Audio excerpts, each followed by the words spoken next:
My name is Alicia, and I am 34 years old.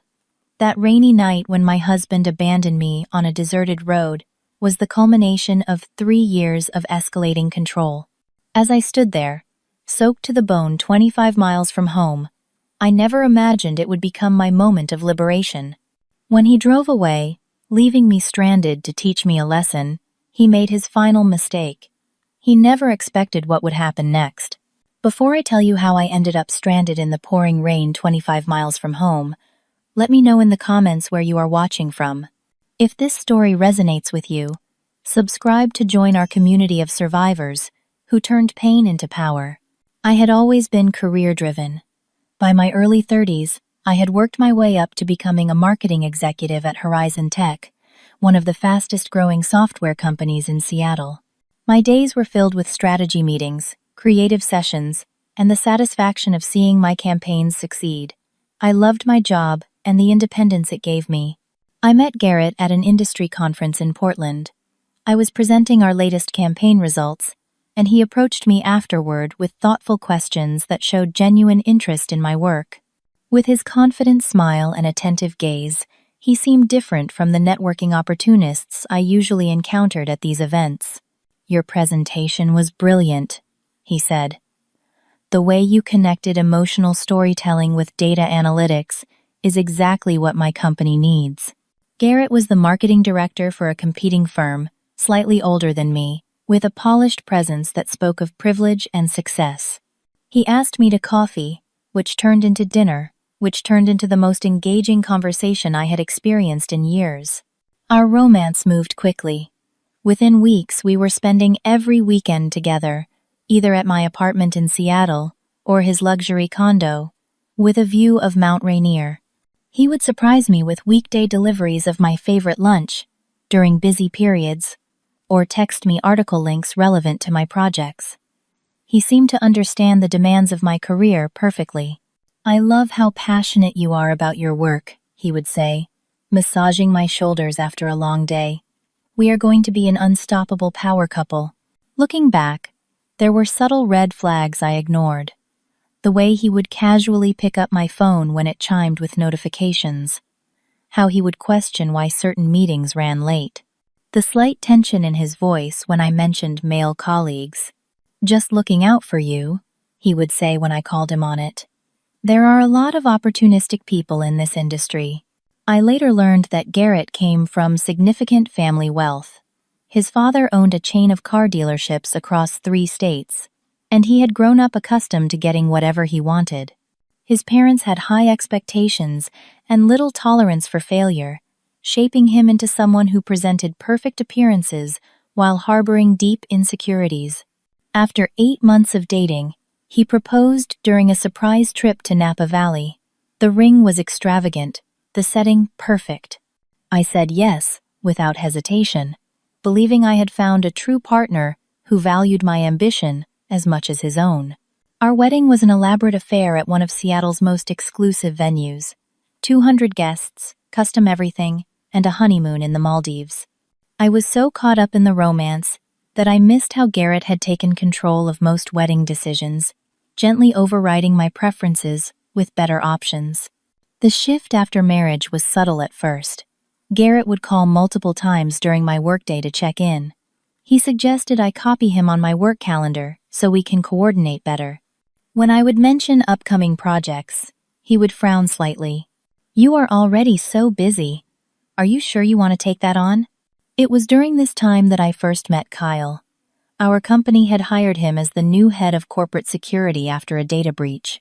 Tall, reserved, and intensely professional, Kyle implemented new security protocols throughout the building.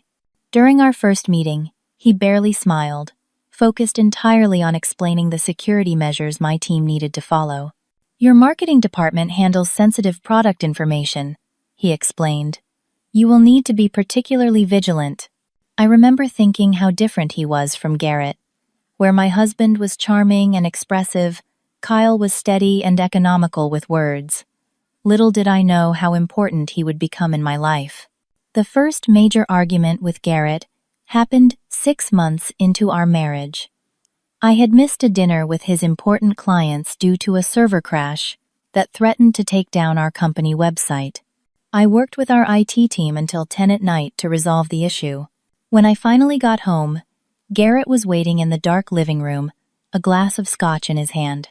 "You embarrassed me tonight," he said quietly. "Carl Baker could have doubled our business connections." "I texted you about the emergency," I replied, exhausted. "The entire marketing campaign would have failed if we did not fix it." "Your priorities seem clear," he said, walking past me to the guest bedroom. The next morning, he apologized with flowers and breakfast. "I overreacted. I just missed you and wanted to show you off to everyone." The apology felt good, but it established a pattern. Garrett would push boundaries, withdraw affection when displeased, then reconcile with grand gestures. After each cycle, he increased his monitoring of my schedule and communications. I started justifying his behavior to myself. He was not controlling, just protective. He was not jealous, just devoted. I was the lucky one to have a husband who cared so much. I was wrong. As my career continued to flourish, Garrett became increasingly dissatisfied with my work hours and success. What once seemed like supportive interest transformed into constant scrutiny. He would text me throughout the day, expecting immediate responses, and question why certain meetings took so long. "I just worry about you, overworking yourself," he would say, when I expressed frustration. "Someone has to look out for your well-being." 6 months into our marriage, Garrett asked for access to my work email to help manage your schedule better than you do. When I refused, citing company confidentiality policies, he spent days giving me the cold shoulder, making comments about secrets and transparency in marriage. The incident at the Horizon Tech Christmas party marked a turning point. My team had just landed the Walker account, a major victory we had been pursuing for months. Our CEO, Richard, was praising my strategy in front of the executive team when Garrett interrupted. "Alicia has been working too hard on this," he said, putting his arm around my waist too tightly. "I barely see my wife anymore. Richard, you should give her a break before I have to steal her away completely." The awkward silence that followed was excruciating. Richard gave a tight smile and moved on, but the damage was done. I had been undermined in front of everyone who mattered professionally. In the car afterward, I confronted Garrett. "You embarrassed me in front of my entire company." "I was joking," he replied dismissively. "Everyone thought it was charming. You are being oversensitive." 2 weeks later, I received the promotion to VP of Marketing. Instead of celebrating, Garrett questioned whether I had time for another demanding role and suggested I think about our future family plans before accepting. When I pointed out he had never mentioned wanting children immediately, he accused me of changing the agreement of our marriage. I accepted the promotion anyway. That night, Garrett did not come home until after midnight, claiming he needed space to think about our priorities. Garrett began subtly criticizing my friends and family. My college friend Jenna was too negative, my sister Alyssa was a bad influence with her divorce talk, and my mother Rose called too often. Each criticism came with suggestions to reduce contact. "I am just trying to protect our marriage from outside influences," he would say. Financial control came next. Despite my substantial salary, Garrett insisted on joint accounts that he primarily managed. He began questioning my purchases, from business clothes to birthday gifts for colleagues. "Do you really need another blazer?" he would ask. "That coffee shop appears on your statement 3 times this week." Then came the dinner party incident. We were hosting his business associates at our home. I shared an amusing client story, and everyone laughed. Everyone except Garrett, who fixed me with a cold stare.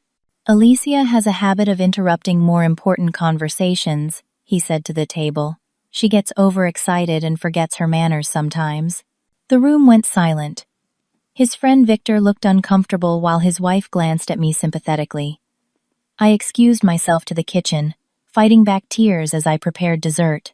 Around this time, Kyle, the security director, implemented new protocols requiring executive staff to have personal safety consultations.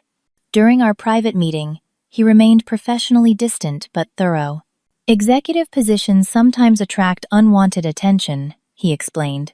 We need to discuss how you protect your personal information and physical safety. I found myself sharing more than necessary about my home life, something about Kyle's steady presence making it easy to talk.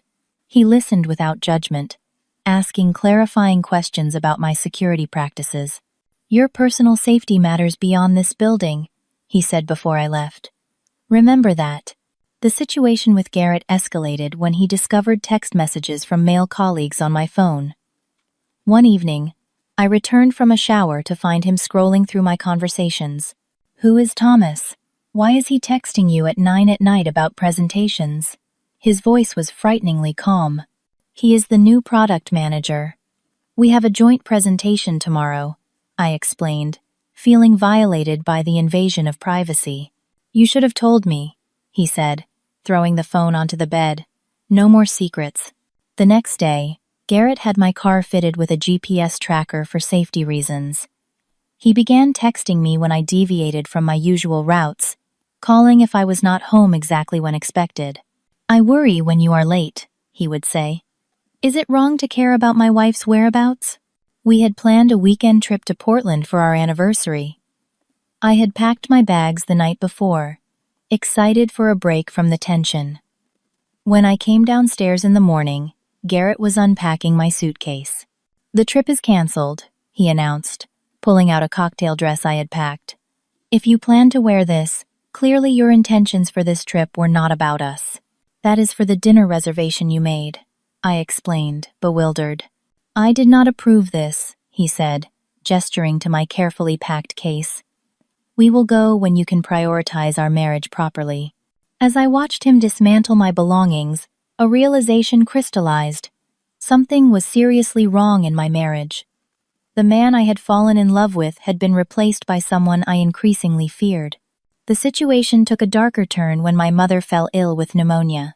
She lived in Portland, just a 3-hour drive away, but when I told Garrett I needed to visit her, his response was calculated. Your mother has always been dramatic about her health, he said. Let your sister handle it this time. We have the Wilson account presentation this week. When I insisted on going, he relented, but with conditions. I could only stay one night, and I had to call him every 2 hours. During my brief visit, he texted continuously, eventually calling the hospital room directly when I missed his check-in by 10 minutes. I was speaking with her doctor, I explained. You agreed to our communication terms, he replied coldly. After returning from Portland, I found myself becoming increasingly anxious. I was walking on eggshells in my own home, second-guessing every decision. That was when I reached out to Kyle at work, asking if he would meet me for coffee to discuss additional security protocols. We met at a small cafe 3 blocks from the office. Kyle listened intently as I vaguely described my concerns about privacy and security at home. Though I never explicitly mentioned Garrett, Kyle seemed to understand the subtext. Sometimes security threats come from unexpected sources, he said carefully. As a security professional, I can offer consultation services outside of work hours if needed. He gave me his personal card with a handwritten number on the back. This line is secure and private. I tucked the card into my wallet, feeling both reassured and frightened that I might need it. That evening, Garrett found the receipt from the cafe in my purse. Coffee with Kyle Matthews, he read, his voice dangerously quiet. Our company security director. Are you having an affair, Alicia? It was a work meeting about new security protocols, I explained, trying to keep my voice steady. At a cafe instead of his office? Do you think I am stupid? He threw the receipt at me. No more private meetings with men. Period. The argument escalated until Garrett slammed my laptop closed so hard the screen cracked. Oops, he said with a cold smile. Looks like you will need to work from home tomorrow where I can keep an eye on you. That night, after he fell asleep, I began documenting everything. I created a password-protected file on my work computer and recorded dates, times, and descriptions of incidents. I also started secretly recording our conversations using an app Kyle had recommended for documentation of security incidents. Following Kyle's professional advice, I established emergency contacts and protocols. I purchased a second phone that I kept in my desk at work, programmed with essential numbers and the rideshare apps Garrett had deleted from my primary phone to save money. Garrett's verbal abuse intensified. When I questioned his decision to cancel my credit card without telling me, he launched into a tirade. "You are becoming unhinged," he shouted. "I am trying to protect our financial future from your reckless spending, and you treat me like a criminal. Maybe if you focused more on being a good wife instead of a corporate puppet, I would not need to make these decisions for you." I suggested marriage counseling, hoping a professional might help Garrett recognize his behavior. He initially refused, calling it outsider interference, but eventually agreed after I broke down in tears. We attended exactly 2 sessions before Garrett declared the therapist biased and unqualified after she gently questioned his need for control. "She obviously has an agenda against traditional marriages," he fumed as we drove home. "I am not going back to be vilified." My work became my sanctuary, but even that was under threat. A major product launch required late nights from the entire marketing team. Garrett began showing up at the office unannounced, bringing food to make sure you are eating, but really to survey who I was working with. The situation reached a breaking point when I discovered spyware on my phone that forwarded my messages to Garrett and tracked my location. I found it only because Kyle had implemented a company-wide digital security training that included checking personal devices for unauthorized apps. "This is serious," Kyle said when I showed him privately. "This type of surveillance is not just invasive, it is potentially illegal." He helped me secure a new phone through the company's security protocol and showed me how to protect my digital privacy. More importantly, he helped me create a safety plan. "If you ever feel unsafe, you need immediate options," he explained, showing me how to program emergency contacts with single-button activation. When I confronted Garrett about the spyware, he turned it back on me with frightening effectiveness. "I installed it because I suspected you were cheating," he said. "And clearly, I was right. Why else would you be so secretive with your security boyfriend?" "Kyle is a colleague helping with company-mandated security," I insisted. "Lie to yourself if you want, but do not lie to me," Garrett responded with terrifying calm. That night, I broached the subject of separation for the first time. The rage in Garrett's eyes made me step back, but it quickly transformed into tears. "I am under so much pressure at work," he sobbed. "My father is threatening to cut me out of the business if we do not hit targets this quarter. I know I have been difficult, but I cannot lose you too. Please, I will change. I will get help." Against my better judgment and Kyle's professional advice, I agreed to give him another chance. It was a decision I would soon regret. 3 weeks after Garrett's tearful promises, nothing had changed except his tactics. Instead of obvious control, he employed guilt and manipulation. When I mentioned my concerns, he would remind me of his vulnerability in sharing his work stress, making me feel cruel for attacking him during a difficult time. The incident that finally ended our marriage began with a dinner for an important potential client, Maxwell Richardson. Garrett had insisted on attending, despite my reservations. "As your husband, I should be there to support you," he said, though his tone suggested surveillance rather than support. The dinner started pleasantly enough at Seattle's most exclusive steakhouse.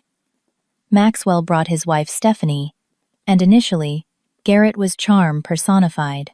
But as the evening progressed and the business discussion deepened, Garrett began interjecting with increasing frequency.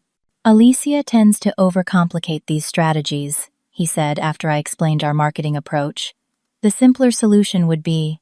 When Maxwell asked about our international capabilities, Garrett answered before I could, providing incorrect information I had to carefully correct. "My husband is thinking of our previous approach," I said diplomatically.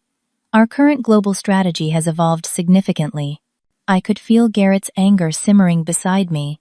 When the dessert arrived, he placed his hand on my thigh under the table, squeezing painfully hard while maintaining a pleasant expression. I knew what that meant. I was in trouble. The drive home began in tense silence. We headed east on Interstate 90, the route taking us through increasingly remote areas as we approached our neighborhood in the foothills. Rain had started falling, light at first, then becoming a torrential downpour that matched the atmosphere in the car. "You contradicted me 5 times," Garrett finally said, his knuckles white on the steering wheel. "I needed to provide accurate information," I replied, trying to remain calm. "Maxwell is considering a 7-figure contract. You made me look like an idiot," he said, accelerating dangerously on the wet road. "Is that your goal now? To humiliate me?" My phone rang. The display showed it was Kyle. Under normal circumstances, I would have let it go to voicemail given Garrett's mood. But our company was in the middle of implementing new security protocols after a suspected breach attempt. "I need to take this. It could be about the security alert from earlier," I said, answering before Garrett could object. "Alicia, we have confirmed unauthorized access attempts to the marketing server," Kyle said. "We need to verify you have not shared your credentials with anyone, even family members." I felt Garrett watching me, listening to every word. "No, I have not shared my login information with anyone," I replied professionally. "Is someone with you right now?" Kyle asked, his security training detecting something in my voice. "That is correct," I answered, trying to keep my tone neutral. "Are you in a safe situation to talk?" "No, not at the moment." There was a brief pause. "Understood. Please call the security desk when you can speak freely. This is priority level 2. As I ended the call, Garrett swerved the car violently to the shoulder of the road, the tires skidding on the wet asphalt. "That was him? Was not it? Your security boyfriend checking in?" His voice had taken on a frightening edge I had never heard before. "It was about a security breach at work," I explained. "We have sensitive client data." "Stop lying," he shouted, slamming his hand on the dashboard. "I saw how he looked at you at the company picnic. I am not blind." He pulled back onto the highway, driving even faster now, windshield wipers struggling against the downpour. "You have been undermining me for months," he continued, his words coming faster, making me look incompetent at work, spending nights at the office, secretive phone calls. "Do you think I am an idiot?" The rain intensified, making it difficult to see the road ahead. We were now on a rural highway, surrounded by forest, at least 25 miles from home. No streetlights, no nearby buildings, just darkness and sheets of rain. Garrett suddenly slammed on the brakes, pulling onto a gravel turnout barely visible in the storm. The sudden stop threw me forward against my seatbelt. "This ends now," he said, turning to face me fully. "You are going to quit your job, cut all contact with Kyle, and recommit to this marriage on my terms." I looked at my husband, seeing him clearly perhaps for the first time. The charming man I had married was gone, if he had ever truly existed. In his place was someone consumed by insecurity and the need for control. "No," I said simply. The single word hung between us. Garrett looked genuinely shocked, as if the possibility of refusal had never occurred to him. "What did you say?" His voice was dangerously quiet. I said no. I will not quit my job. I will not cut contact with colleagues. And I will not continue in a marriage built on control and fear. His face contorted with rage. "Get out." "What?" "Get out of the car. Now." He reached across me and opened my door, rain immediately pelting the interior. "Garrett, we are in the middle of nowhere. It is pouring rain. You need to learn a lesson about respect and who is in charge in this marriage. Get out, or I will drag you out." I believed him. The look in his eyes told me he was capable of exactly that. I unbuckled my seatbelt and stepped out into the torrential downpour. Within seconds, I was soaked completely through, my hair plastered to my face, my clothes clinging to my body. Garrett leaned across the seat. "Start walking. Maybe the 25 miles home will give you time to reconsider your priorities and your attitude." He pulled my door closed and drove away, taillights disappearing into the rainy darkness. I stood there, water streaming down my face, feeling strangely calm. This was the moment everything became absolutely clear. There was no going back, no more chances, no more benefit of the doubt. In abandoning me here, Garrett had freed me from any lingering doubt or guilt. The rain continued to pour as I reached into my bra, where I had hidden my secondary phone after Kyle had advised me to always have communication, means that cannot be easily taken. With shaking, wet fingers, I pressed the emergency contact button we had programmed. It rang only twice before Kyle answered. "Alicia, are you okay?" Garrett left me on Highway 18, about 25 miles east of the city, I said, my voice surprisingly steady. "I need help." "Are you injured?" "No, just soaked and stranded." "I have your location from the signal. Stay exactly where you are. I am 15 minutes out." I stood in the relentless rain, watching occasional cars speed by, none stopping. Exactly 12 minutes later, headlights approached and slowed. A black Ford truck pulled onto the gravel turnout, and Kyle stepped out, dressed in all-weather gear and carrying a large umbrella. He approached calmly, professionally, extending the umbrella over me, without invading my space. "I have dry clothes, water, and a thermos of hot coffee in the truck," he said, as if rescuing stranded executives was an everyday occurrence. "Are you certain you are not hurt?" I looked up at him. This man who had never been anything but professional and respectful, who had prepared for this emergency without ever making me feel weak for needing help. For the first time in months, I smiled genuinely. "I am okay now," I said. As we walked to his truck, my phone buzzed with text messages from Garrett. "Have you learned your lesson yet? Are you ready to apologize? Where are you? Answer me." I turned off the phone and climbed into the warm, dry safety of Kyle's truck, knowing Garrett had just made his last mistake in our marriage. Kyle drove steadily through the storm, the windshield wipers creating a rhythmic backdrop to my racing thoughts. I had changed into the emergency clothes he kept in his truck, a simple set of sweatpants and a sweatshirt with the company logo, both several sizes too large, but wonderfully dry. "I am not taking you home," Kyle said, breaking the silence. "Based on standard security protocols for this type of situation, we need to secure you at a neutral location first." I nodded, realizing he was right. Going home to Garrett would be dangerous after what had just happened. "I have a corporate account at the Westlake Hotel downtown," he continued. "Security is excellent, entries are monitored, and they have a no-disclosure policy for guests. Standard procedure." His professional demeanor was comforting. This was not personal for him, just another security situation he was trained to handle. There was no pity in his manner, just competence. My phone had been buzzing continuously. When I finally checked it at a stoplight, I had 27 missed calls and 46 text messages from Garrett, escalating from annoyance to rage to panic. "Where are you? This is not funny. I am driving back to find you. Answer me. If you called someone for a ride, you will regret it. I am coming home. You better be there." Kyle glanced at the screen. "You should document all of this. It will be important later." At the hotel, Kyle efficiently checked me in under the corporate account, escorted me to the room, and performed what he called a standard security sweep. He then positioned himself outside my door. "I will remain on site to ensure there are no security breaches," he explained. "Please use the hotel phone if you need assistance. My team is monitoring your husband's location through his vehicle's GPS. Standard procedure for potential threat assessment." I was struck by how he maintained absolute professionalism while providing exactly the protection I needed. There was no emotional messiness, no taking advantage of my vulnerability, just clear boundaries and expertise. That night, I made two decisions.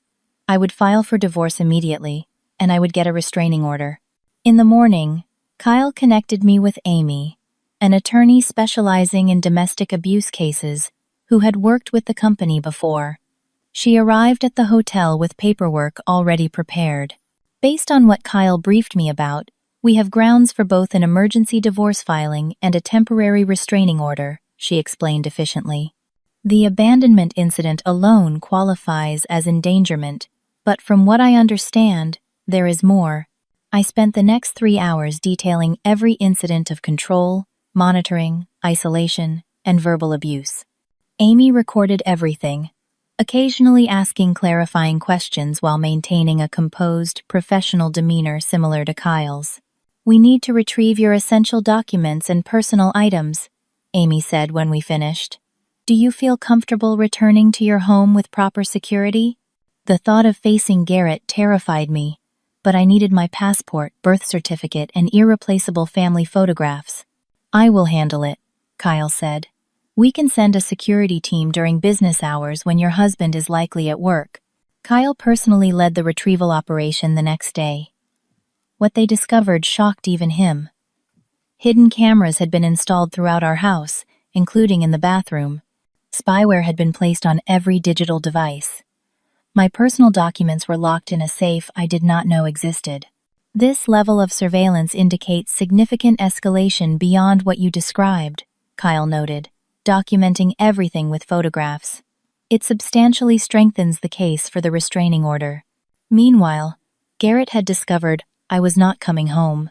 He tried to freeze our joint accounts, but thanks to Amy's foresight, I had already transferred my portion of our savings to a new account the previous afternoon. What he did not know was that I had maintained a separate account all along, following Kyle's security advice months earlier about maintaining independent financial resources as basic security protocol. The confrontation came when Garrett appeared at my office, demanding to see me. Security had been briefed and intercepted him in the lobby. "Sir, you are not authorized to access this floor," the guard informed him. "My wife works here. I need to speak with her immediately," Garrett insisted, his voice carrying across the lobby. "I apologize, but we cannot allow you access without proper clearance," the guard responded calmly. "Do you know who I am?" Garrett shouted, creating a scene.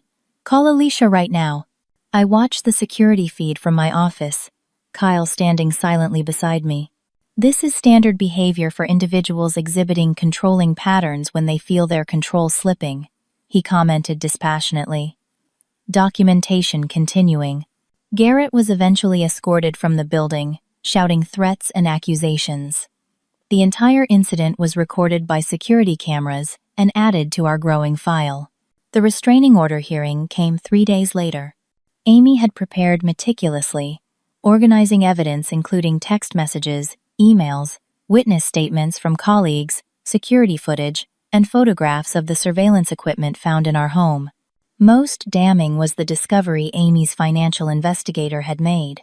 Garrett had been systematically siphoning money from my inheritance into accounts I could not access. He had essentially been stealing from me while controlling my spending. Garrett appeared in court with his own attorney, portraying himself as the concerned husband of a wife having a mental breakdown and an affair with her workplace security director.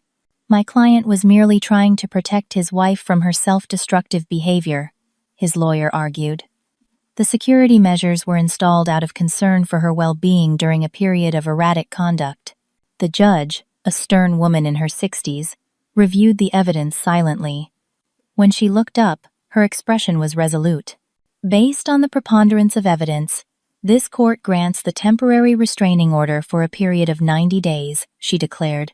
"The respondent is to remain at least 500 feet from the petitioner's person, residence, and place of employment.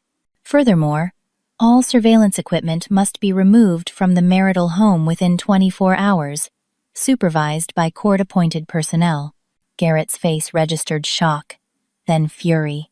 He had genuinely believed his performance as the concerned husband would work. As we left the courtroom, he called out, "This is not over, Alicia. You have no idea what you have done."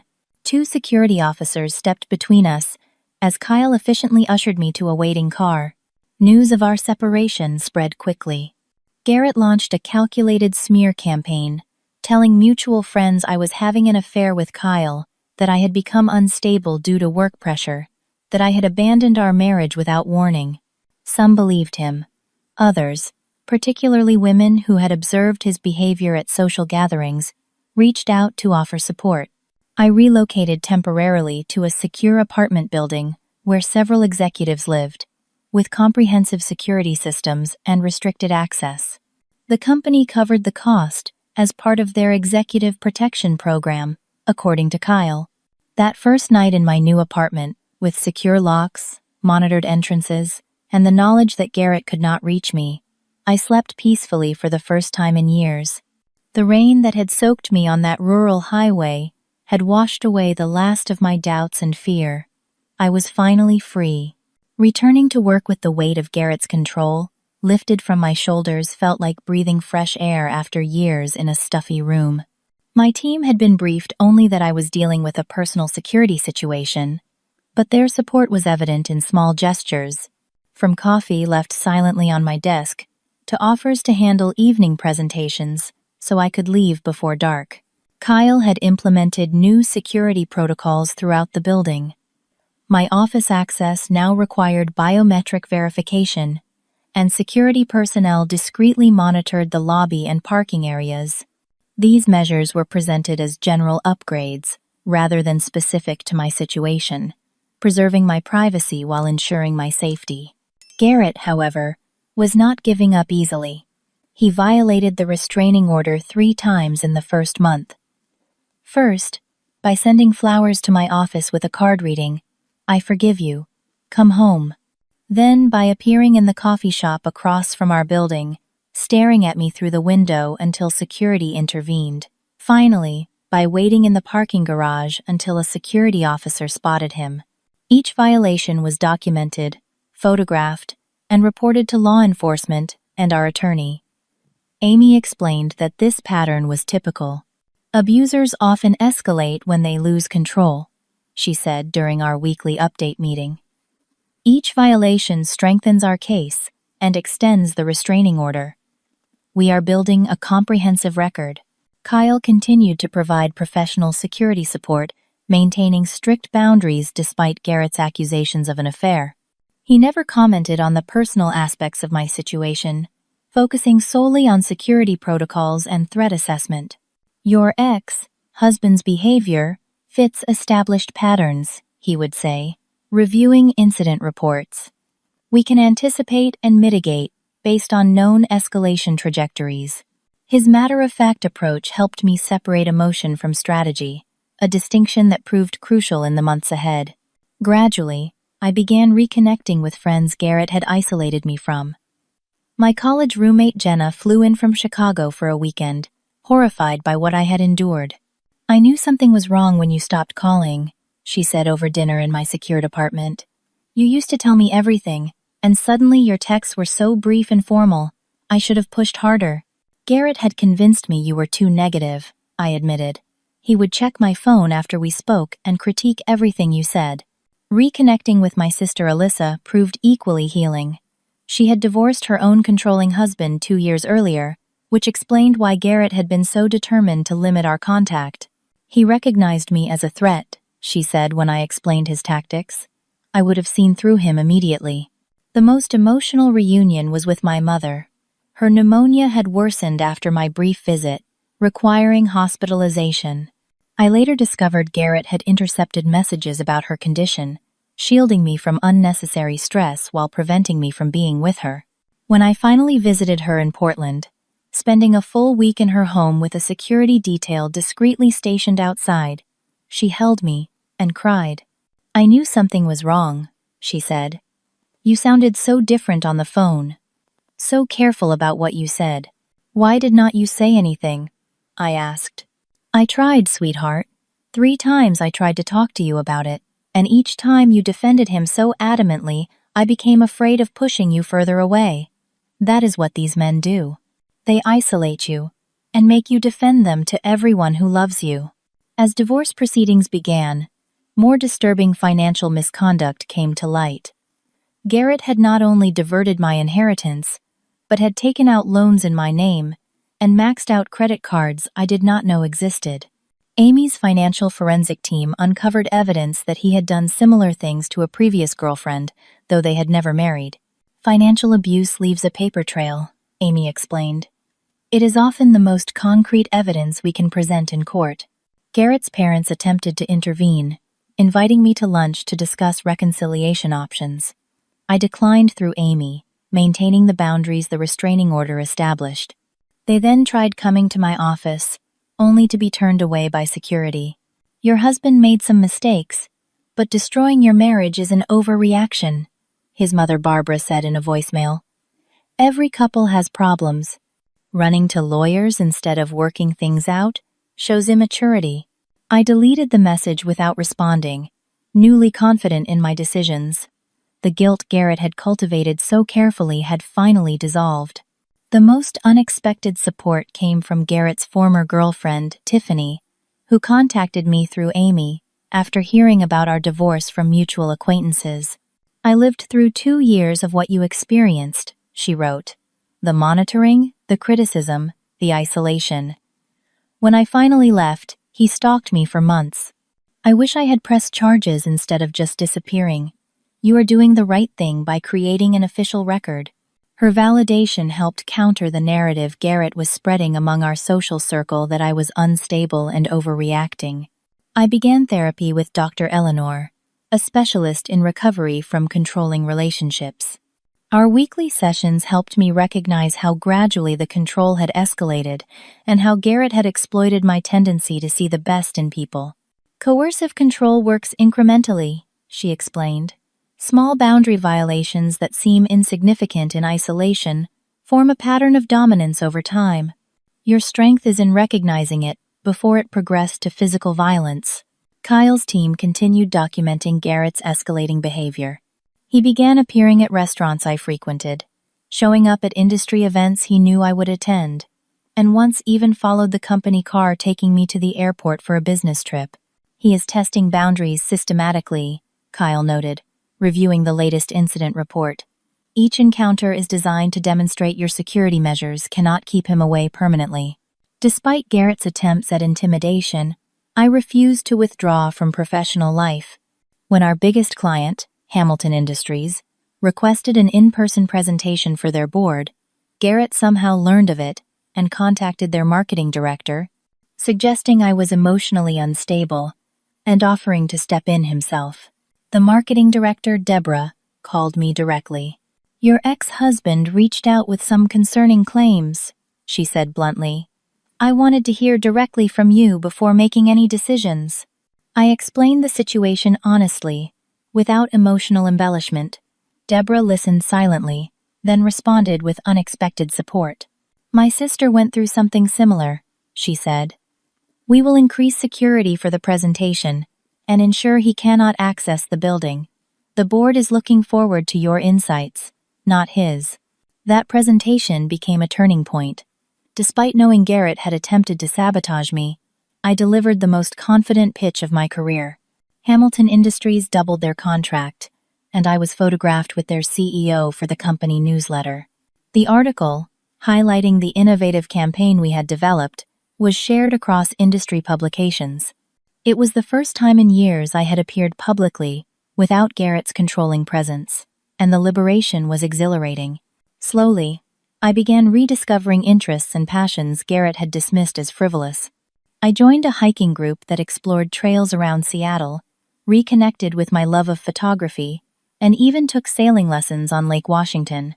Each activity represented a piece of myself reclaimed from his control. When Christmas arrived, I chose to spend it quietly with my mother, rather than attending the usual round of social obligations Garrett had always insisted upon.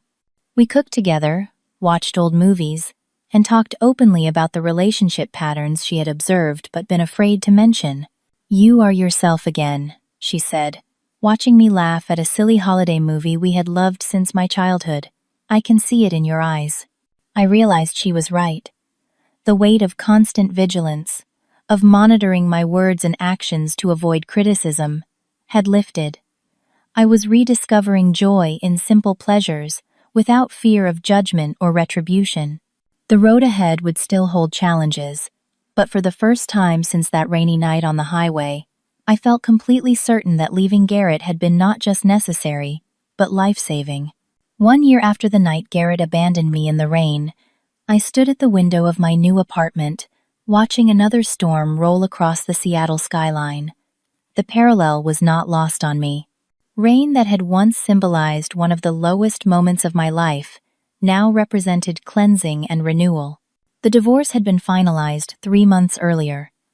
Despite Garrett's attempts to drag out proceedings with unfounded accusations and financial obfuscation, Amy's meticulous documentation and the evidence of his financial misconduct had resulted in a settlement that many considered a significant victory. I recovered my diverted inheritance plus compensation for the fraudulent loans and damaged credit. More valuable than the financial settlement was the impact the public court records had on Garrett's carefully constructed image. The charming, successful businessman was revealed as manipulative and controlling. Several of his clients distanced themselves, and his father finally stepped in to remove him from leadership positions in the family business, requiring therapy and financial monitoring as conditions for continued employment. My professional life had flourished in the aftermath. 2 months after the divorce finalization, I was promoted to Chief Marketing Officer, the youngest in company history. The announcement generated industry attention, with several publications highlighting my innovative campaigns and leadership style. This promotion recognizes not just your exceptional marketing vision, but your remarkable resilience and integrity, Richard said during the private meeting where he offered me the position. The way you handled personal challenges, while maintaining absolute professionalism, speaks to your character. In my new role, I established a workplace support program for employees experiencing domestic abuse, partnering with local organizations to provide resources and confidential assistance. The program included security protocols, legal guidance, and emergency housing options, expanding the company's wellness initiatives beyond traditional benefits. The first time an employee used these resources to safely leave an abusive partner, I recognized that my painful experience had created something meaningful, a silver lining I had never anticipated.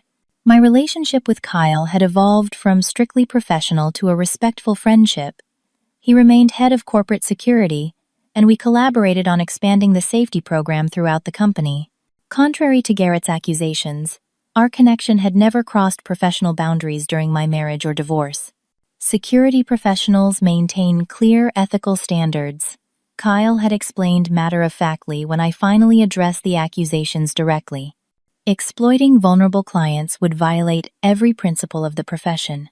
His unwavering professionalism had been exactly what I needed during the crisis, establishing a foundation of trust that allowed our later friendship to develop naturally and appropriately.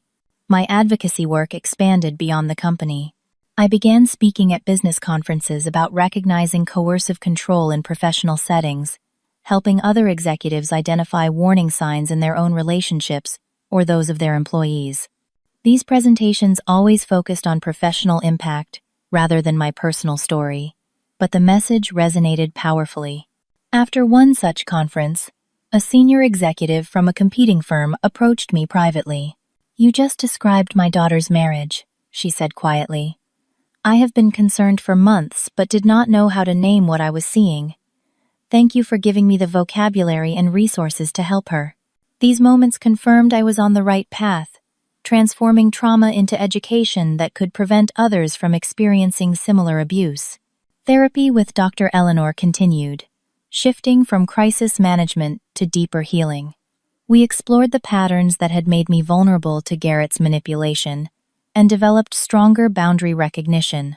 "You are not responsible for what happened," she reminded me often. "But understanding your particular vulnerabilities gives you power to protect yourself in the future." I reconnected with my authentic self through this process, rediscovering the confident, independent woman who had been gradually erased during my marriage. Simple pleasures, from choosing a restaurant without considering someone else's criticism to decorating my apartment with colors Garrett had deemed tasteless, became acts of reclamation.